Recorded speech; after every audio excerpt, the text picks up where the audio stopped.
2, 3, 4 محرم الحرام منگل بدھ جمعرات کے دن یہ تسبیح الحمدللہ رب العالمین جس گھر میں بھی پڑھی جائے گی اس گھر کا بچہ بچہ اربتی بن جائے گا۔ بے شک آزما لو۔ بسم اللہ الرحمن الرحیم۔ اللہ والو، آج میں آپ کو قرآن پاک کی ایک ایسی سورت کے بارے میں بتانے جا رہا ہوں جو حضرت امام حسین رضی اللہ تعالیٰ عنہ نے اپنی شہادت کے بعد پڑھی۔ شہادت کے بعد جب 3 دن تک امام حسین کے سر انور کو دمشق کے بازاروں میں گھمایا جا رہا تھا، اور جب آپ رضی اللہ تعالیٰ عنہ کا سر انور نیزے پر تھا، تو اس وقت بھی امام علی مقام حضرت امام حسین رضی اللہ تعالیٰ عنہ کے سر انور سے قرآن پاک کی تلاوت کی آواز آ رہی تھی۔ تو اس وقت میرے امام علی مقام نے نیزے کی نوک پر جس سورت کی تلاوت فرمائی، آج اس کے بارے میں بتاؤں گا۔ اور یہ سورت جس گھر میں 2، 3، 4 محرم الحرام کے دن پڑھی جائے گی اس گھر کا بچہ بچہ اربپتی بن جائے گا۔ ایسے گھر میں پورا سال رزق کی کمی نہیں آتی، کبھی فاقہ نہیں آتا، تمام بیماریاں اس گھر سے ختم ہو جاتی ہیں۔ وہ لوگ بڑی ہی قسمت والے ہیں جو یہ سورت مبارکہ اپنے گھر میں 2، 3، 4 محرم الحرام والے دن پڑھتے ہیں یا بچوں سے پڑھوا لیتے ہیں۔ نہایت ہی آسان عمل ہے، بڑا ہی آسان سا طریقہ ہے۔ جو شخص یہ چاہتا ہے کہ پورا سال غم سے میری حفاظت ہو جائے، پریشانی سے میری حفاظت ہو جائے، ہر دکھ سے میری حفاظت ہو جائے، ہر آنے والی مشکل میرے لیے آسان ہو جائے، میرے گھر سے رزق کا فاقہ، رزق کی تنگی ہمیشہ کے لیے ختم ہو جائے، اس شخص کو چاہیے کہ یہ سورت اپنے گھر میں پڑھنے کا اہتمام کر لے۔ اگر اپنے گھر میں رہتے ہو تو اپنے گھر میں یہ سورت پڑھ لو، یا کسی اور جگہ پر ہیں تو اپنے گھر کا تصور کر کے یہ سورت پڑھ کے پھونک مار دیں۔ انشاءاللہ اس عمل کی برکت سے آپ کی زندگی ہی بدل جائے گی، کیونکہ یہ ایسی سورت ہے جس کے بارے میں حضرت امام حسین رضی اللہ تعالیٰ عنہ خود فرماتے ہیں کہ جو شخص بھی یہ سورت پڑھتا ہے اللہ تبارک و تعالیٰ اس کو تمام فتنوں سے محفوظ رکھتا ہے۔ دجال کا فتنہ ہے سب سے بڑا فتنہ، اس سورت کو پڑھنے کی وجہ سے اللہ تبارک و تعالیٰ اس کو دجال کے فتنے سے محفوظ فرما لیتا ہے۔ یہ سورت ایسی سورت ہے کہ اگر کوئی شخص اس کو پڑھ لیتا ہے تو قرض کی ادائیگی میں آسانی ہو جاتی ہے۔ اللہ تعالیٰ اس سورت کے پڑھنے والے کی غیبی مدد فرماتا ہے۔ جس نے کربلا کی سرزمین پر اپنا تن من دن سب کچھ قربان کر دیا، انہوں نے یہ سورت نیزے کی نوک پر چڑھ کر بھی پڑھی تھی۔ اس لیے یہ سورت اتنی پیاری ہے کہ مفسرین اور صوفیاء کرام فرماتے ہیں کہ جو بندہ بھی یہ سورت پڑھتا ہے اللہ تبارک و تعالی ہمیشہ کی محتاجی سے اس کو محفوظ فرما لیتے ہیں۔ اگر وہ مقروض ہو تو قرضوں کی ادائیگی میں آسانی ہو جاتی ہے، اگر اس کے دشمن بہت زیادہ ہوں تو اللہ تبارک و تعالی اس کی حفاظت فرماتا ہے۔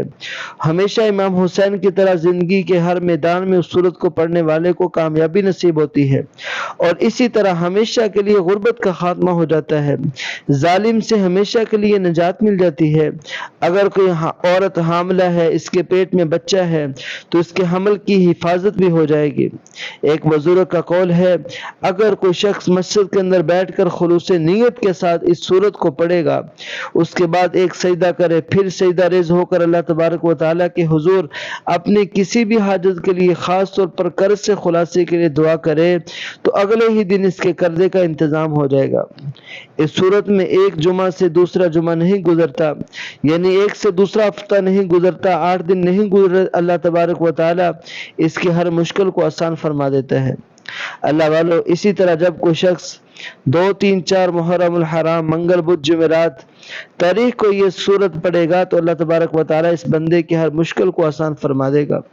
حضرت امام علی مقام امام حسین رضی اللہ تعالیٰ عنہ کی تلاوت کو کسی بھی حال میں مت چھوڑنا، اور رب کی بارگاہ میں سجدہ کسی حال میں مت چھوڑنا۔ جان تو چلی جائے، سب کچھ قربان ہو جائے، کر دینا، لیکن ایمان کو جانے نہ دینا، قرآن کو جانے نہ دینا۔ ایمان کے ساتھ، قرآن کے ساتھ، نماز کے سجدوں کے ساتھ اپنی پیشانیوں کو ہمیشہ تر رکھنا، قرآن پاک کی تلاوت سے ہمیشہ اپنی زبان کو تر رکھنا۔ دنیا میں بھی عزت ملے گی، کل قیامت والے دن بھی انشاءاللہ عزت ملے گی۔ اللہ والے، یہ بڑے ہی اہم دن ہیں، بڑی ہی سہانی گھڑیاں ہیں، چنانچہ آپ اپنے گھروں کے اندر حضرت امام حسین کی نیاز کا اہتمام بھی کرتے ہیں، اور ساتھ ساتھ اس سورت کے پڑھنے کا اہتمام ضرور کریں۔ اس عمل کو مکمل سن کر اور سمجھ کر کیجئے گا، انشاءاللہ آپ کی نسلیں آباد ہو جائیں گی، آپ کا مقدر سنور جائے گا، آپ کی زندگی سنور جائے گی، آپ کے حالات بدل جائیں گے، کیونکہ یہ 3 بڑے ہی اہم دن ہوتے ہیں۔ اس عمل کو اپنے پاس لکھ کر محفوظ کر لیں، اپنے تمام دوست احباب تک میری یہ ویڈیو ضرور شیئر فرمائیں، جو اس وقت مشکلات کا سامنا کر رہے ہیں، جو پریشانیوں کا سامنا کر رہے ہیں، ان کو بھی یہ پیغام، یہ سورت ضرور پہنچائے تاکہ وہ بھی اس سورت کو پڑھ کر اپنا مقدر سنوار لیں، اپنی مشکلوں کو آسان کروا لیں، اپنی حاجتوں کو اللہ تبارک و تعالیٰ کی بارگاہ سے پورا کروا سکیں۔ جان لیجئے کہ امام عالی مقام کی شہادت تاریخ کے اندر ایک ایسی شہادت ہے، اس جیسی شہادت نہ پہلے کبھی ہوئی، نہ قیامت تک کوئی اور ہو سکتی ہے، کیونکہ امام حسین رضی اللہ تعالیٰ عنہ کے بارے میں نبی کریم صلی اللہ علیہ وسلم نے خود فرمایا کہ جب حسین رضی اللہ تعالیٰ عنہ کی پیدائش ہوئی، آپ کی ولادت ہوئی تھی، تبھی نبی کریم صلی اللہ علیہ وسلم نے ان کی شہادت کے بارے میں آگاہ فرما دیا تھا۔ حضرت ام سلمہ رضی اللہ تعالیٰ عنہ بیان فرماتی ہیں کہ نبی کریم صلی اللہ علیہ وسلم نے فرمایا، ابھی جبرائیل علیہ السلام نے مجھ سے اطلاع دی ہے کہ میرا یہ فرزند سرزمین فرات میں شہید کیا جائے گا۔ میں نے جبرائیل علیہ السلام سے اس کے مقتل کی مٹی دکھاؤ، بس وہ مٹی لائے، پھر وہ مٹی نبی کریم صلی اللہ علیہ وسلم نے ام سلمہ رضی اللہ تعالیٰ عنہ کو دیے، فرمایا کہ جب یہ مٹی سرخ ہو جائے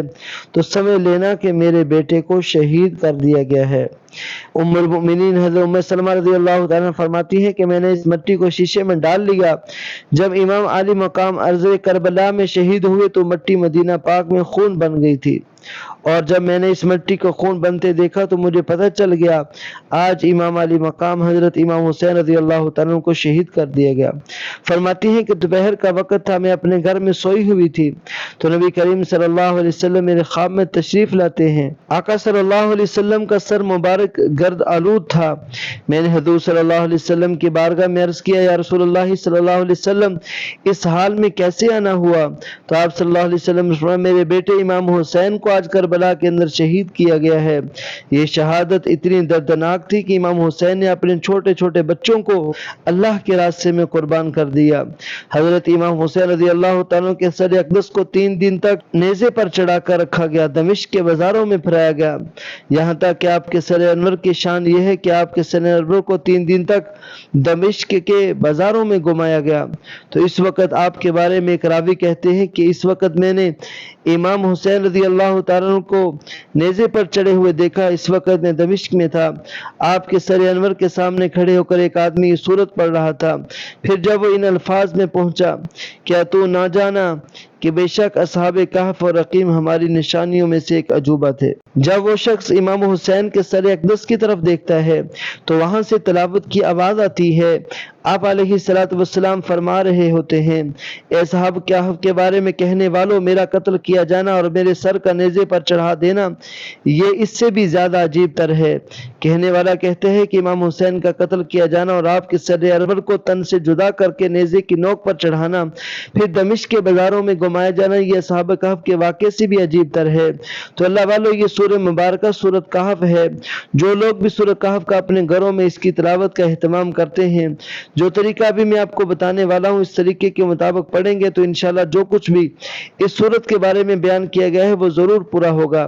اللہ تبارک و تعالیٰ اس وظیفے کو کرنے والے کو خالی دامن نہیں چھوڑے گا، ان کی جھولیاں بھر دے گا۔ تو اللہ والوں، میں آپ کو بتاؤں گا کہ 2، 3، 4 محرم الحرام کو یہ سورت کیسے پڑھنی ہے، کتنی بار پڑھنی ہے، لیکن اس سے پہلے اگر آپ میرے چینل پر نئے ہیں تو محرم الحرام کا امام حسین علیہ السلام کی ذات کا صدقہ دے کر، واسطہ دے کر آپ کو کہتا ہوں کہ چینل کو ضرور سبسکرائب کر کے جائیں، کیونکہ میں اس طرح کے وظائف ڈیلی بیسس پر آپ کو حوالے کرتا رہوں گا۔ اب عمل کیا ہے کہ آپ نے منگل، بدھ، جمعرات 2، 3، 4 محرم الحرام گھر میں بیٹھ جائیں، تمام افراد مل کر پڑھ لیں یا ایک ہی بیٹھ جائیں۔ اس کے بعد کچھ نیاز کا اہتمام ہو جائے، کچھ چیز کا اہتمام ہو جائے، بہت خوب، لیکن اگر نہیں تو ویسے بھی آپ لوگ اس سورت کو ایک پانی کا گلاس کے اوپر پڑھ سکتے ہیں، پھر اس پانی کو اپنے سارے گھر والوں، بیوی بچوں کو پلا دیں۔ اگر گھر میں نہیں تو تصور میں اپنے گھر کے اوپر دم کر لیں، اپنے بچوں کے اوپر بھی دم کر دیں۔ اس کے شروع اور آخر میں درود ابراہیمی پڑھنا ہے جو ہم نماز میں پڑھتے ہیں۔ درود ابراہیم علیہ السلام اور ان کی آل کا ذکر ہے، اس طرح نبی کریم صلی اللہ علیہ وسلم اور آپ کی آل کا ذکر ہے۔ گزارش یہ ہے کہ یہ وظیفہ آپ نے ضرور کرنا ہے۔ 2 3 4 محرم الحرام کو پانی کا ایک گلاس لے کر اس پر سورۃ الکہف کس طرح سے پڑھنی ہے اور اس کے ساتھ الحمدللہ رب العالمین کس طرح سے پڑھنی ہے، ذرا دھیان سے سن لیجئے گا کہ آپ نے محرم الحرام منگل والے دن سورۃ الکہف کو 3 بار پڑھنا ہے اور اس کے ساتھ الحمدللہ رب العالمین کی پوری ایک تسبیح پڑھنی ہے۔ اگلے دن بدھ والے دن پھر آپ نے سورۃ الکہف کو 3 بار پڑھنا ہے اور الحمدللہ رب العالمین کی ایک تسبیح پڑھنی ہے۔ پھر جمعرات والے دن بھی آپ نے سورۃ الکہف کو 3 بار پڑھنا ہے اور الحمدللہ رب العالمین کی ایک تسبیح پڑھنی ہے، اور ہر روز جب آپ 3 دفعہ سورۃ الکہف پڑھ لیں اور ایک تسبیح الحمدللہ رب العالمین پڑھ لیں، اول آخر 3 بار درود ابراہیمی پڑھ لیں، تو آپ نے ہر روز پانی کا ایک گلاس لے کر اس پر دم کر لینا ہے۔ وہ پانی کا گلاس آپ نے خود پینا ہے، گھر والوں کو پلانا ہے، گھر کے کونوں میں چھڑکاؤ کر دینا ہے۔ انشاءاللہ یہ 3 دن کا عمل، 2 3 4 محرم الحرام منگل بدھ جمعرات کا عمل ایسے ہی بتائے گئے طریقے پر پڑھنا ہے۔ عمل دوبارہ پھر سن لیجئے کہ آپ نے پانی کا گلاس لینا ہے اور پانی کا گلاس لے کر اس پر 3 مرتبہ سورۃ الکہف، ایک تسبیح الحمدللہ رب العالمین پڑھنی ہے، اول آخر 3 بار درود ابراہیمی پڑھ کر پانی کے گلاس پر دم کر پھر اپنے مقصد کے لیے دعا کرنی، جو پریشانیاں، جو حاجات ہیں، سب اللہ تبارک و تعالیٰ کے سامنے پیش کر دیں، وہ ضرور ان کو پورا کرے گا، کیونکہ میرا اللہ ایسا عظیم ہے جو سمندر کے اندر روزانہ بڑی بڑی مچھلیوں کو کھانا دیتا ہے۔ ممکن اور ناممکن صرف ہمارے دماغ میں ہوتا ہے، اللہ رب العزت کے لیے کوئی بھی چیز ناممکن نہیں۔ اس لیے اخلاص کے ساتھ توجہ کے ساتھ یہ وظیفہ کرنا ہے۔ یہ موقع سال میں صرف ایک بار ملتا ہے، اپنی تمام حاجات، آسان وظیفے اور آسان سورہ مبارکہ ان سورہ کہف کے ذریعے اللہ تبارک و تعالیٰ سے پوری کروا لیں۔ اللہ تبارک و تعالیٰ سے دعا ہے کہ اللہ تعالیٰ اس مبارک اور حرمت والے مہینے کی برکت ہم سب کو، ہماری تمام پریشانیاں دور فرمائے، ہماری مصیبتیں، تکلیفیں دور فرمائے، آمین یا رب العالمین۔